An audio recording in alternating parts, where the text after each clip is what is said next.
Hello everyone and welcome back. आज हम पढ़ेंगे हमारा टॉपिक ऑडिट रिपोर्ट के बारे में।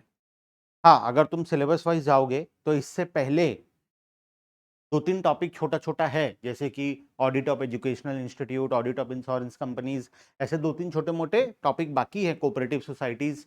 ये टॉपिक को हम इस यूनिट के एंड में पढ़ेंगे, ठीक है? क्योंकि अभी जो हम ये सेकंड पार्ट पढ़ रहे हैं ऑडिट रिपोर्ट, इसके बाद भी फिर स्पेशल ऑडिट का दो तीन है, तो वो सारे पॉइंट को एक साथ पढ़ेंगे, ठीक है? तो मैं जिस सीक्वेंस में पढ़ाते जा रहा हूँ उसी सीक्वेंस में पढ़ते जाओ। At the end of the unit तुम अगर सिलेबस जाकर देखोगे तो सारा टॉपिक कवर हो गया होगा, इस बात का गारंटी है, ठीक है? आ जाओ, ऑडिट रिपोर्ट। अब ऑडिटर का सबसे इंपॉर्टेंट जो काम होता है वो ऑडिट रिपोर्ट इशू करना होता है। ऑडिटर जो भी ऑडिट करेगा, जो भी उसका फाइंडिंग्स होगा, वो अपने ऑडिट रिपोर्ट में उसको डालेगा। बात समझ में आया? अब वो ऑडिट रिपोर्ट बहुत वैरायटी का होता है, जो कि हमारा आने वाले क्लासेस में हम पढ़ेंगे किस किस प्रकार का ऑडिट रिपोर्ट होता है। फिलहाल ऑडिट रिपोर्ट में ऑडिटर अपना ओपिनियन शेयर करता है कि वो बुक्स ऑफ अकाउंट्स में क्या देखा, उसको बुक्स ऑफ अकाउंट्स से वो सेटिस्फाइड हुआ या नहीं हुआ, उसको कोई फ्रॉड्स एंड एरर मिले, वो फ्रॉड कितना बड़ा अमाउंट का था, क्या कंपनी, देखो फ्रॉड हो सकता है मिले, मैनेजमेंट ने फ्रॉड किया है, लेकिन सोचो कोई 5,000 करोड़ का कंपनी है और उस कंपनी में 500 रुपए का फ्रॉड हुआ है, तो तुम्हें लगता है क्या ये बहुत इंपॉर्टेंट है? फ्रॉड हुआ है, चलो कोई बात नहीं, ठीक है, फ्रॉड है या एरर है, जो भी है, क्या ये अमाउंट मैटर करता है? 5,000 करोड़ का कंपनी है, 5,000 करोड़ टर्नओवर है, उसका वैल्यूएशन उससे भी ज्यादा है। क्या इतने बड़े कंपनी में 500 रुपए का अगर फ्रॉड या एरर हो भी गया है तो क्या वो इतना मैटर करता है? नहीं करता। तो क्या ये ऑडिट रिपोर्ट में आएगा? नहीं आएगा। बात समझो। तो मटेरियल मिसस्टेटमेंट होना चाहिए। मटेरियल मतलब ऐसा कोई मिसस्टेटमेंट जो कि कंपनी के पोजीशन को इंपैक्ट करे, ठीक है? तो वही हम लोग ऑडिट रिपोर्ट में डालते हैं। तो पहले समझते हैं ऑडिट रिपोर्ट के अंदर में क्या क्या होता है और ऑडिट रिपोर्ट के क्या क्या एलिमेंट्स होते हैं। आओ, meaning and definition of audit report. Audit report में क्या होता है, उसका मीनिंग और definition. Audit report is the statement included in financial statement. It contains the opinion of the auditor in financial statement. Auditor का ओपिनियन होता है किसमें? ऑडिट रिपोर्ट में। ओपिनियन मतलब, ओपिनियन बहुत वैरायटी का होता है, आने वाले क्लासेस में हम पढ़ेंगे उसके बारे में। The auditor report to the shareholder. याद रखना, ऑडिटर हमेशा शेयर होल्डर को रिपोर्ट देता है। उसको चाहे अपॉइंट कोई भी करे, डायरेक्टर करे, सीएजी करे या कोई भी करे, उसका रिपोर्ट जो होगा वो शेयर होल्डर्स के लिए होगा। बात समझ में आया? Who have appointed him, he has to provide his opinion on the truth and fairness of financial statement. Thus, the auditor protect the interest of shareholder through audit report. आओ definition देखते हैं ऑडिट रिपोर्ट का। क्या क्या definition पढ़ाया गया? According to Cambridge business English dictionary, audit report is defined as a formal document that states the auditor's judgement of a company's account. Sir, ये audit क्या सिर्फ इंडिया में होता है या इंडिया के बाहर के कंपनीज को भी ऑडिट कराना पड़ता है? दुनिया में जितने भी कंट्रीज हैं, हर कंट्रीज में जितने भी बिजनेस ऑर्गेनाइजेशन हैं जिनके ऊपर ऑडिट, जिनका टर्नओवर एक सर्टेन लिमिट से क्रॉस होता है, जहां का रूल्स जो है, इंडिया का रूल अलग है, बाकी लोगों का रूल अलग है, लेकिन हर कंट्री में ऑडिटर्स होते हैं और उसको ऑडिट करते हैं। बात समझ में आता? तो ऑडिट का कॉन्सेप्ट ऑल ओवर वर्ल्ड में है, ऐसा नहीं कि खाली इंडिया में, ठीक है? तो तुम्हें फॉरेन कंट्री में भी जाओगे तो फॉरेन कंट्री में भी तुम्हें ऑडिट का कॉन्सेप्ट दिखाई देगा। तो auditor concept is applicable all over world, ठीक है? ऑडिटर बहुत इंपॉर्टेंट पर्सन होता है। Under section 143(3), auditor of a company must report to its member the accounts examined by him, balance sheet, profit and loss account, cash flow statement। क्या क्या चीज? The accounts examine by him, उसमें balance sheet होगा, profit and loss account होगा, cash flow statement अगर company ने prepare किया है तो, which are laid in general meeting of a company during his tenure of office and the document declared to be attached to the balance sheet and profit and loss account. अगर balance sheet और profit loss के साथ और कोई document attach करना है तो वो भी ऑडिटर रिपोर्ट अपना वेरीफाई करेगा और अपने ऑडिट रिपोर्ट के साथ में देगा, ठीक है? Next, from the above definition the following characteristics of audit report are observed. देखो ध्यान से, ऊपर की बातें देखकर हमें कुछ इंपॉर्टेंट चीजें समझ में आ रहा है। क्या समझ में आ रहा है? आओ देखते हैं। Report is a summary of verification conducted by auditor. Auditor ने जो कुछ भी चेक किया है उसका समरी होगा ऑडिट रिपोर्ट, ठीक है? The report also gives detail of all conclusion, auditor audit करके जो कंक्लूजन ड्रॉ करेगा वो उसके ऑडिट रिपोर्ट में होगा. All the conclusions which the auditor conclude after the verification activities. If required the auditor also give his views along with issue of report.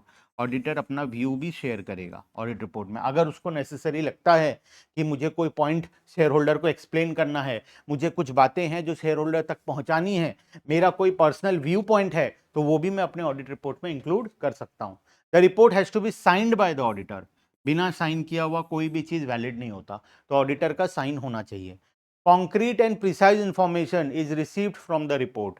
Report में से पूरा concrete and precise exact information report में होता है. तो auditor report अगर तुम किसी भी कंपनी का पढ़ोगे तो तुम्हें मोर और लेस उस कंपनी के बारे में बहुत कुछ पता चल जाएगा.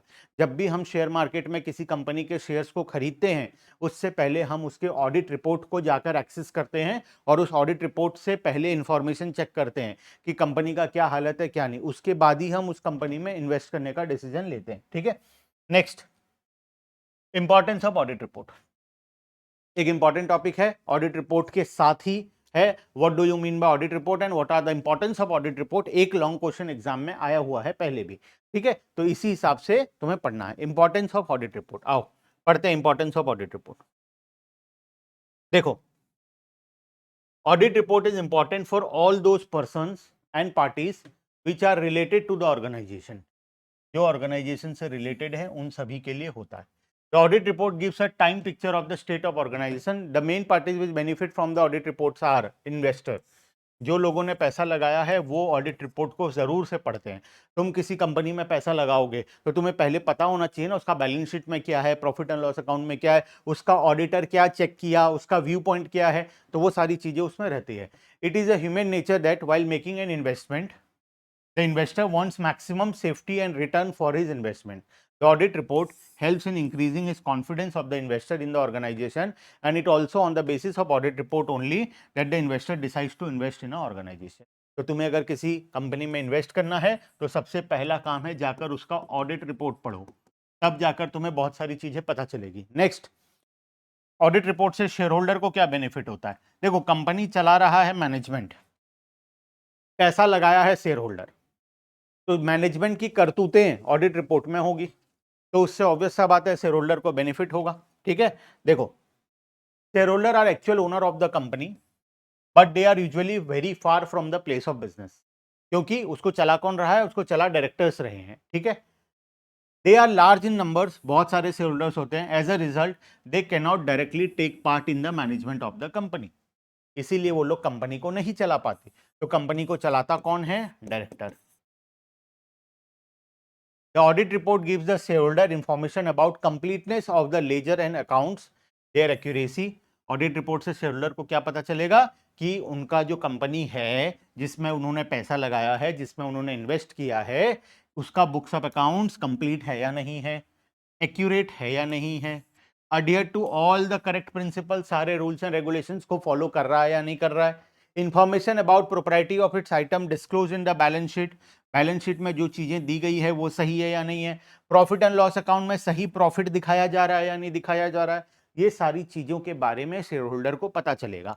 तुम किसी कंपनी में पैसा लगाए हो तो तुम्हें 100% उसका ऑडिट रिपोर्ट पढ़ना चाहिए. If you are a shareholder then company का कुछ भला होगा तो तुम्हारा भी भला होगा, कंपनी का बुरा होगा तो तुम्हारा भी बुरा होगा. इसीलिए time to time audit report को पढ़ते रहना जरूरी है. बात समझ में आया. चलो नेक्स्ट, शेयर होल्डर हो गया, इन्वेस्टर हो गया. नेक्स्ट, डायरेक्टर्स को क्या फायदा होगा. ऑडिट रिपोर्ट है. It is possible for the director of the company to foresee all the activities of the company themselves. It is not possible. The main job of director is to formulate the policy. It is not possible. यहाँ पे not छूट गया है. ठीक है. It is not possible. Director हर एक काम को नहीं देख सकता. डायरेक्टर भगवान है क्या. रिलायंस इंडस्ट्रीज इतना बड़ा कंपनी है, क्या वहां के डायरेक्टर सारा काम देखेंगे, डे टू डे एक्टिविटी देखेंगे, बुक्स ऑफ अकाउंट सही है या नहीं है देखेंगे. नहीं देख पाएंगे ना. एक आदमी नहीं कर पाएगा ये सब. 2-3 डायरेक्टर भी हैं, वो लोग भी नहीं कर पाएंगे. तो इसीलिए डायरेक्टर का काम होता है कि पॉलिसीज बनाना. अब वो पॉलिसी सही तरीके से इंप्लीमेंट हो रहा है, कंपनी का फायदा हो रहा है, नुकसान हो रहा है, ये सारी चीजें ऑडिट में जाकर पता चलती है. The main job of director is to formulate the policy of the company on the basis of which work is done by the employees. In such a situation, the director also wants to know the extent to which employees have done their work according to the policies of the company and their level of honesty and commitment towards their job. Audit report से पता चलता है directors को कि employ ने सही तरीके से काम किया या नहीं किया है, ऑनेस्टी से काम किया या नहीं किया है, अपना पूरा 100% देकर काम किया है या नहीं किया है. सच information can be obtained by them from the audit report. Clear है बात. क्रेडिटर्स जो कंपनी को उधार दिए, तुम किसी कंपनी को उधार दे रहे हो, अब वो उधार का पैसा रिटर्न आएगा नहीं आएगा, तुम्हें एश्योरेंस होना चाहिए ना.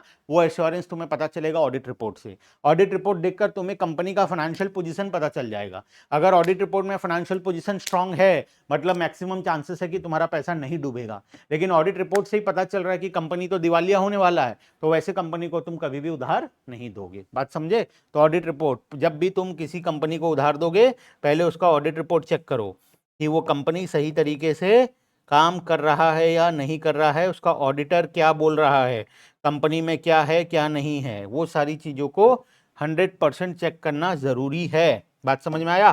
चलो नेक्स्ट क्रेडिटर्स के बारे में पढ़ते हैं. आओ.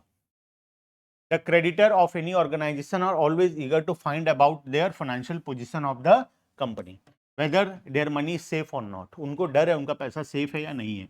सबसे बड़ा बिजनेस में आज के दिन में प्रॉब्लम ये है कि उधार का पैसा डूब जाता है. ठीक है, क्रेडिटर्स पैसा नहीं देते. Therefore the creditor rely on the audit report to find out about the financial situations of the organization or company.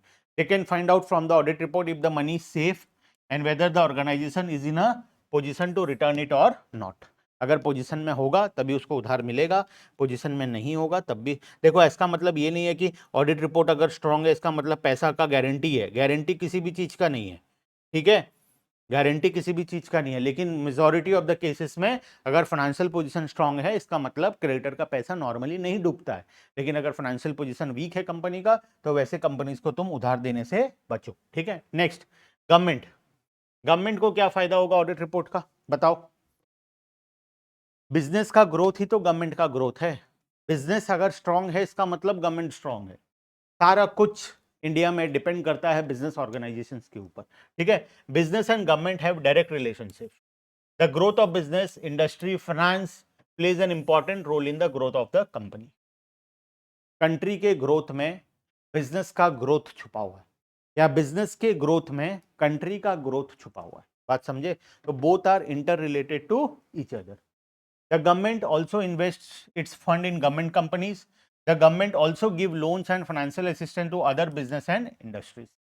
Therefore, the government also wants to know whether its money is safe or not.